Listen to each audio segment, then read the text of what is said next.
Il existe un lieu sans nuages, un lieu où l'amour est partout, un lieu où la lumière est omniprésente. Ce lieu nous est accessible par la voix du cœur. Bienvenue dans les Vibes de l'amour, le podcast des chercheurs d'or. Je suis Claire, ton hôte, et je t'invite à me rejoindre dans cet espace sacré, le cœur ouvert et la conscience en éveil. Alors, respire profondément et laisse-toi emmener sur les rivages des mondes d'amour. Peut-être y trouveras-tu la pépite que tu cherches.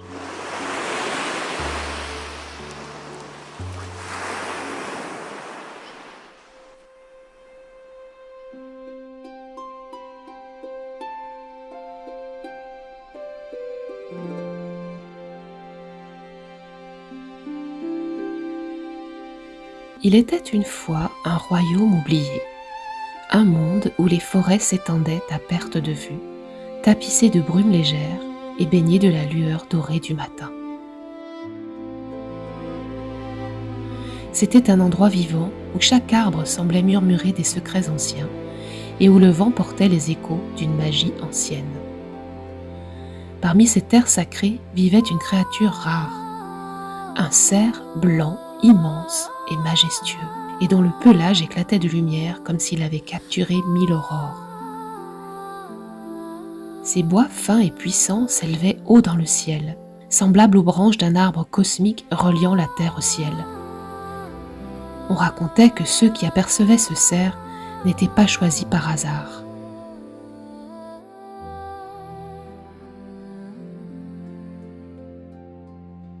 Voir le cerf blanc, c'était être appelé à quelque chose de plus grand que soi. Un appel silencieux à abandonner ses peurs, ses certitudes, pour partir à la quête de l'entièreté, de la vraie joie, de ce qui rend l'âme vivante. Un jour, un jeune chevalier du nom d'Aedan, fatigué des guerres et des compétitions, aperçut la silhouette du cerf blanc au détour d'une clairière. Son cœur s'arrêta un instant. Le cerf le fixait, immobile, comme s'il l'invitait silencieusement. Sans réfléchir, Aedan enfourcha son cheval et se lança à sa poursuite. Mais le cerf, toujours quelques foulées devant lui, semblait jouer, danser entre les arbres, insaisissable. Plus Aedan pressait son cheval, plus la forêt devenait dense. Les ronces accrochaient ses vêtements, des branches fouettaient son visage. Il perdit la notion du temps. Était-ce un jour, une semaine, une année qu'il poursuivait ainsi ? Peu à peu, la peur monta en lui. Et si je ne le rattrapais jamais ? Et si je me perdais à jamais dans cette forêt ?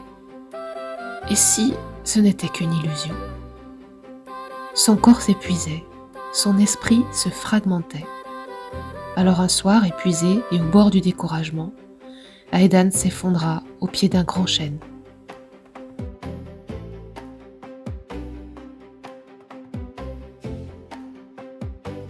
Sous le ciel constellé, il se mit à pleurer, non de rage, mais de tristesse. Il pleura toutes ses attentes, son besoin de contrôle, ses rêves de gloire. Et dans ses larmes, il laissa tomber tout ce qu'il pensait devoir être. Quand il releva la tête, quelque chose avait changé. Le vent avait comme une autre musique. La forêt n'était plus un obstacle, mais un monde vivant qui le portait. Il sentit alors en lui une joie simple, pure, sans objet. Un plaisir d'être là, vivant, relié à chaque feuille, à chaque étoile. À cet instant, le cerf blanc réapparut devant lui, paisible et rayonnant.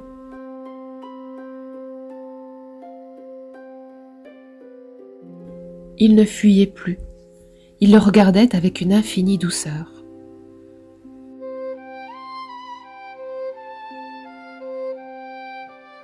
Aedan comprit alors, le but n'était pas de capturer le cerf, mais le but était de se transformer, de devenir capable de voir le monde avec un cœur libre. Le cerf s'inclina légèrement comme pour honorer ce voyage intérieur accompli.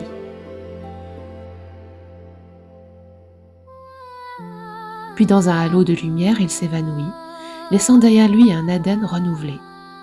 Non pas un énième chevalier conquérant, mais un homme entier, vibrant de joie simple, prêt à construire et à créer à partir de sa vérité profonde.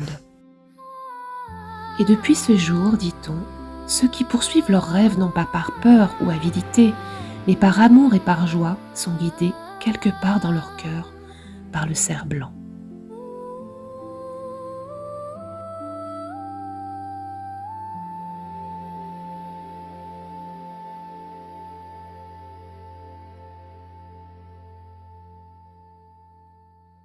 Cette histoire vient des traditions celtiques et arthuriennes. Et cette histoire est venue à moi par un flot de synchronicité alors que je préparais une image forte capable d'illustrer mon accompagnement qui s'appelle l'appel de ta souveraineté. Partie de l'idée d'une couronne, puis d'un lion, une image a retenu mon attention et frappé mon cœur, celle d'un cerf dans la clairière à moitié dissimulé. Cette image ne me convenait pas entièrement, il manquait quelque chose et j'hésitais avec d'autres images fortes comme celle d'une femme habillée de blanc suivie d'un immense lion blanc par exemple. Et pourtant je décidai de fusionner les deux images, garder l'idée du cerf puisqu'il résonnait tant dans ma poitrine et de faire en sorte qu'il soit blanc. Et c'est par hasard que je découvris toute la puissance de ce symbole souvent associé au Christ. Comme c'est le cas dans une église de la forêt de Brocéliande, à Tréau-Rantuc, où l'on retrouve une peinture avec le cerf blanc entouré de lions. Une église aussi appelée l'église du Graal. Dans de multiples légendes du monde, le cerf blanc apparaît, mystérieux, majestueux et puissant. Et bien sûr, lorsque j'ai découvert comment mon intuition m'avait mise sur cette voie pour incarner le prochain accompagnement, j'ai été très touchée. Et j'ai envie de vous raconter comment, 2 jours après cette découverte, je me suis retrouvée en Alsace, à 30 minutes de chez moi, devant une majestueuse représentation de cette légende arthurienne, à la fête du Fifurteuil à Ribeauvillé, fête qui est célébrée depuis le Moyen-Âge, et cette année, elle était fortuitement entièrement consacrée aux légendes du roi Arthur. 22 des chars défilaient pendant 3 heures dans les rues, sur le thème de cette légende.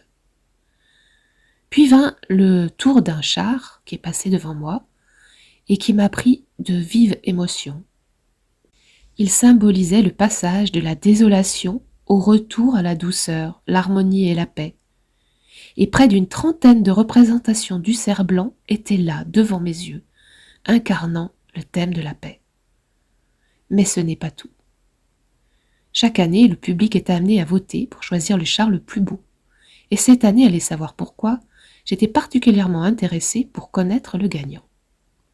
Lorsque j'ai fait une recherche sur Internet le lendemain, j'ai découvert que ce char, celui des cerfs blancs, avait gagné non seulement le prix du public, mais aussi celui de la technique.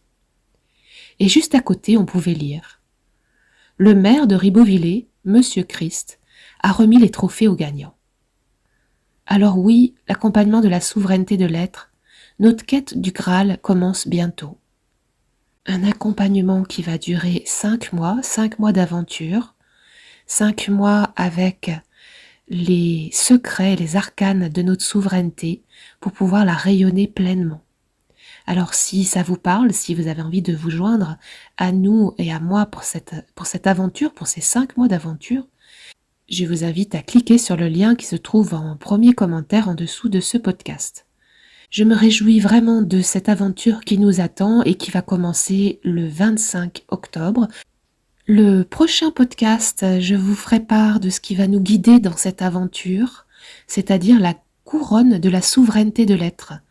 C'est une couronne que j'ai peinte pendant la crise de la couronne, justement, au printemps 2020, souvenez-vous, et je vais vous expliquer comment cette couronne a été également puissamment inspirée, à tel point que j'ai créé cet accompagnement qui démarre bientôt. Merci pour votre écoute et si ce podcast vous a parlé, vous pouvez liker, commenter et puis transmettre à vos amis. Pour ma part, je vous retrouve tout bientôt sur le prochain épisode. À bientôt, bye bye.